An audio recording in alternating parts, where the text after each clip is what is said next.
Morning, Boker Tov. Good to start the week here together as we get ourselves ready.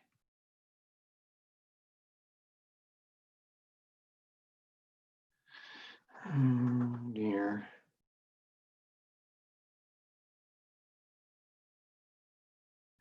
Excuse me a second. I don't seem to have the button to share on Facebook. So it's going to take me just a second to get myself together here.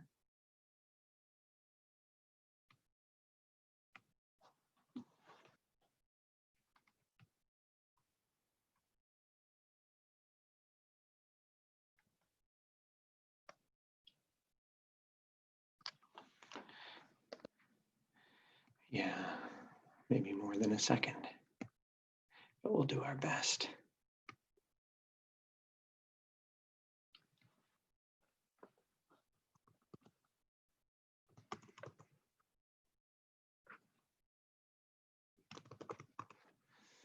A little slow here. How are you waking up this morning? Slowly, quickly.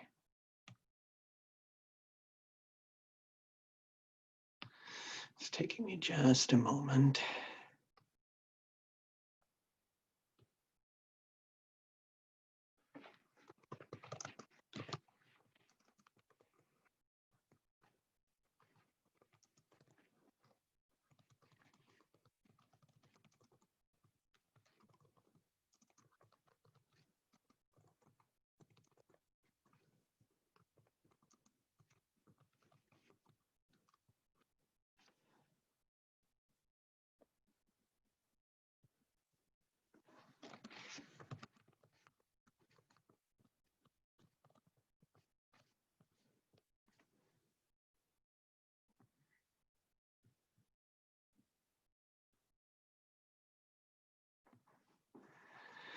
Oh, good morning, Boker Tov. It's wonderful to be here together this morning and to have the opportunity to start our new week in this particular way. To take a moment here to say to one another, Boker Tov, and to take this moment provided by Temple Sinai Congregation of Toronto, just a beginning of the day each day to connect, to reflect, and to remember. And so this morning, as we start out our week here together, we continue our learning together, in this case through the Shesh Zechirot, as they are known, through the 6 remembrances, the 6 elements of our tradition, aspects of our collective Jewish life and experience that every day we are commanded, expected, given the opportunity to recall and remember. Last week, you can find them on Facebook, we looked at the first 2 of these 6 remembrances. The first one of those being that we should remember the Exodus from Egypt, and the second one being that we should remember Shabbat. And in each of those cases, and in almost all of these cases, the Torah says Zachor. It says Zachor, it says remember. And so sometimes we wonder, is the tradition really telling us about 6 things that are essential for us to remember, or is it responding to the specific wording of the Torah verses that have this verb zachor, to remember, in it? And yet today, as we look at it, today is in fact an opportunity to understand that it's not just the wording in Torah, because today's opportunity, which I'll show you as soon as my instructions get out of the way.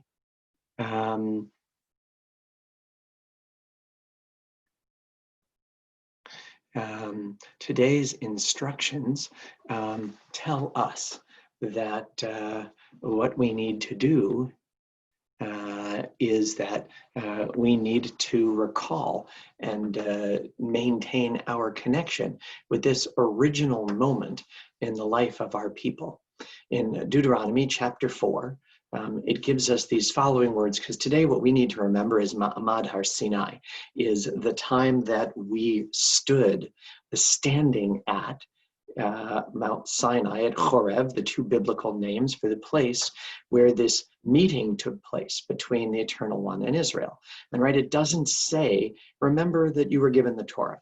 It says, remember, well, let's see what it says. It says,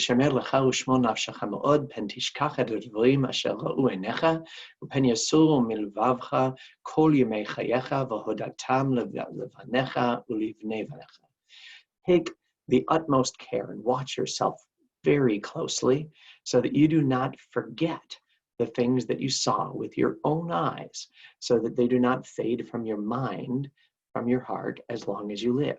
And make these known to your children and to your children's children. It doesn't say remember, it says be careful that you not forget. And it's interesting to see the formulation here, because it says what you saw with your own eyes, asher ra'u einecha, what your eyes saw. It's interesting that we have that particular sense, that the importance of seeing, because it seems to change in verse 10. The next verse, the day you stood before the Eternal your God at Horeb, Sinai, same place, when the Eternal said to me, says Moses, gather the people to me, that I may let them hear my words, in order that they may learn to revere me as long as they live on earth, and may so teach their children. Notice these two verses, both of them talk about the importance of remembering that experience and passing it on. But the sensation that we're supposed to use to remember that seems to be different here than it is in the previous verse. The first verse says, remember what you saw with your eyes. And it says, God called you and says, gather them that they may hear my words. So there's a sense that seeing and hearing are practically mixed. But why is it that the Torah tells us that way in Deuteronomy? Because it takes us back to this passage from the book of Exodus. This is in verse 14 there, as you see on your screen, the end of Aseret HaDibrot, the 10 pronouncements that we call the 10 commandments, and about coveting and being jealous. And what is the next thing that it says in chapter 20, verse 15? It says, all the people witnessed the thunder and the lightning. Well, it's interesting that they say witnessed, but the Hebrew is very specific. It says, V'chol ha'am ro'im et hakolot, that the entire people, each of them, because we get the plural verb, even though we have the unit in the noun, all of the people saw the thunder. Well, how is it that one can see thunder? And our commentators, of course, traditionally noted, just like it's echoed in the book of Deuteronomy, in a normal way, one can't. One might see lightning, but one cannot see the sound. This mixture is not unintentional, our tradition comes to understand, and it's not merely poetic. It's making a point that's extremely crucial to our understanding of this moment of giving of Torah, if we're going to recall it. Well, how can we avoid forgetting something that we weren't at? And the answer is, we were. Every Jewish person, every Jewish soul, everyone that's ever to be, whether it's a Jewish soul that knew it was Jewish from the moment that it came into the world, or one that discovered its Jewishness during its life path, that every one of us was part of that moment at Sinai. Every one of us, if we look within us, we can see the thunder. We can feel an experience that is more than words on a parchment, more than words on a page, but rather we can experience something that is profound and know that we are part of it. And know that this idea, when we say that our people stood at Sinai, we mean that what gave birth to the Jewish people was not a book. We're not here thousands of years later because we have some excellent words, even though we're privileged to have some words that go far beyond the word excellent. It's more than that. It's because there is an echo within each and every one of us of a moment where every member of our people had that moment of experience of that which is beyond normal human experience, of the divine, of what many of us call God, of something bigger and grander than ourselves. And it's hinted at in these very words that we are commanded to never forget. So we, in a way, we don't have to be told to remember them, because they're so profound that we nearly need to look inside. We need to be aware enough, right? We need in our world to be able to look at the face of a child or grandchild, at the smile of the one we love, that we need to appreciate what it means to have a mother who physically brought us into the world. And we need to realize that our life is not just day to day, that it is profound, that we're part of something bigger and deeper. And this is not merely some kind of modern understanding of these words. Our tradition says, in so many ways, when it talks about these two moments at Sinai, at Horeb, the two descriptions, not two moments, but two descriptions of it, the giving of Torah, the meeting of God and the people of Israel. It says Zachor in one set of commandments and Shamor in another in regard to Shabbat. And as we sing in Lachadodi each week, it says Shamor v'Zachor b'dibor echad, that these two different words were said in one moment, that the meeting at Sinai was not a chat with God. It was not about hearing words. It was about a deep experience that had so much more to it if we listen not only to that moment, which we strive to journey back to, but the echo of it in ourselves. And in fact, it's more than that. It means that our journey to find that moment actually brings holiness and the sense of Sinai, the sense of divine presence, into the world.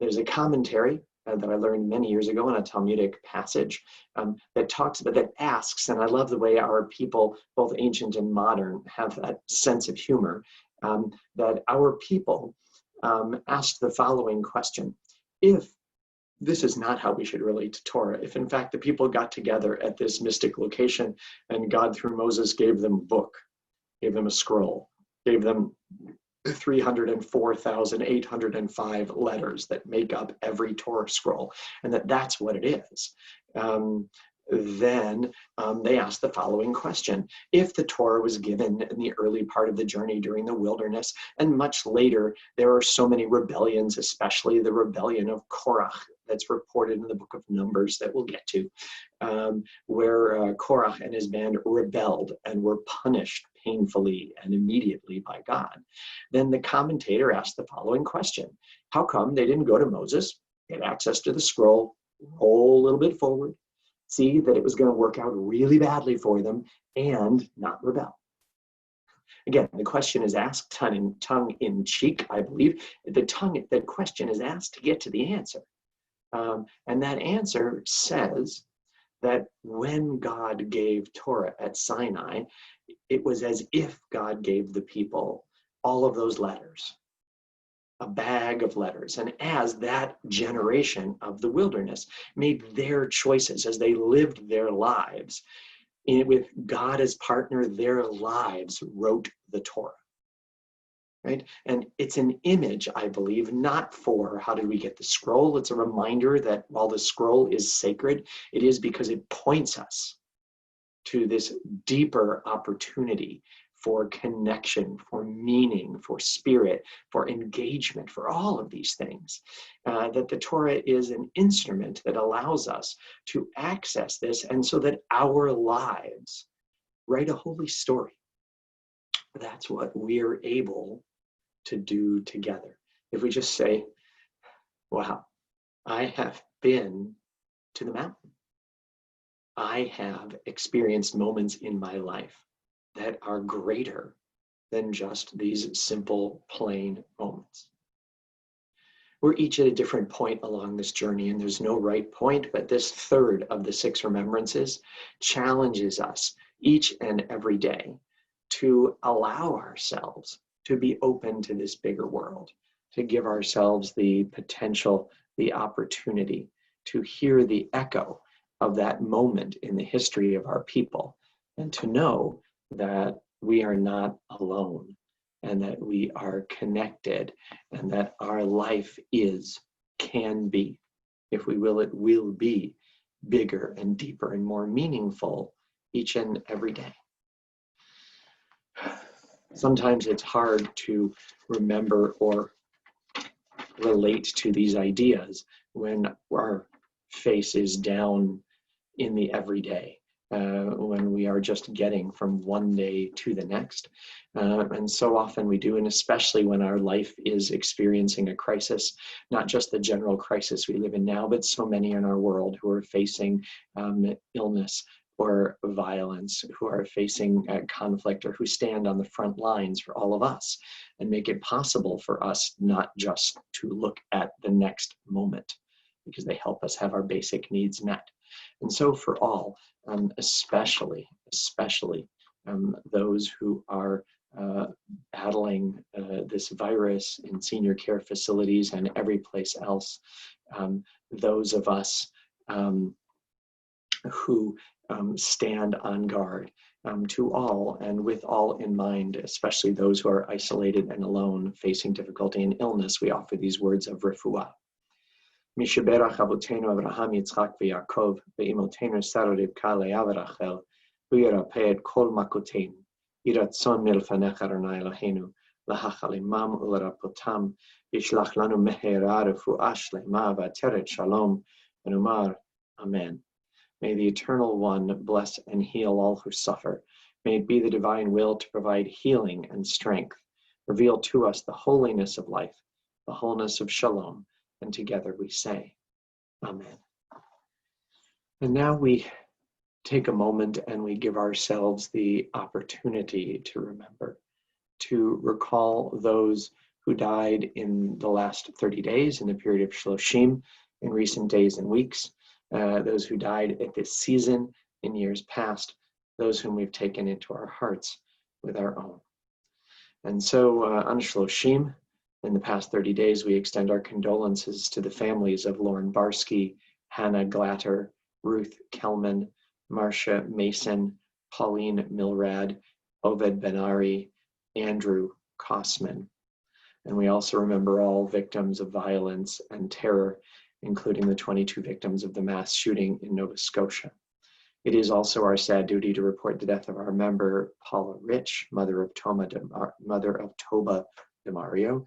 The funeral will take place today at the Temple Sinai section at Pardes Shalom Cemetery at 1 p.m. On your site today, on the anniversaries of the death, this 16th of Iyar, this 10th day of the month of May, we remember Philip Barsky, Pauline Danziger, Harry Feldman, Joseph Fruitman, Abraham Goretzky, Charlotte Holcomb, Lynn Kagan, Michael Simon. Zichronam Livracha, may their memories be a blessing to us. Our griefs and our sympathies are mingled as we turn to these words sanctified by memory, these words glorified by hope in the Kaddish Yatom. Yitgadal v'yitkadash shemei Rabbah, ve'alma divarach irutei v'yamlich malchutei, v'chayechon v'yomechon, v'chaye dechol beit Yisrael, v'agala u'vizman kariv v'imru. Amen. Yehe shmei Rabbah mevarach le'alam u'lalmei almaya, yitbarach v'yishtabach v'yitpa'ar v'yitramam v'yitnaseh. V'yit hadar v'yit aleh v'yit halal shemei de kudisha b'richu le'e shirata tushbechata v'nechemata da'amiran be'alma v'imru. Amen. Yehe shlama rabba min shemaya v'chayim aleinu v'al kol Yisrael v'imru. Amen. Oseh shalom b'imromav hu ya'aseh shalom aleinu v'al kol Yisrael v'imru. Amen. May the source of peace and peace to all who mourn, and bring strength and comfort to all who remember.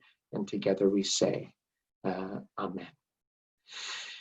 Well, Boker Tov, go out there and make this a great day, especially because in North American custom, today is especially a day to remember and respect the incredible gift given to us by our mothers. May this be a sweet and positive Mother's Day to all.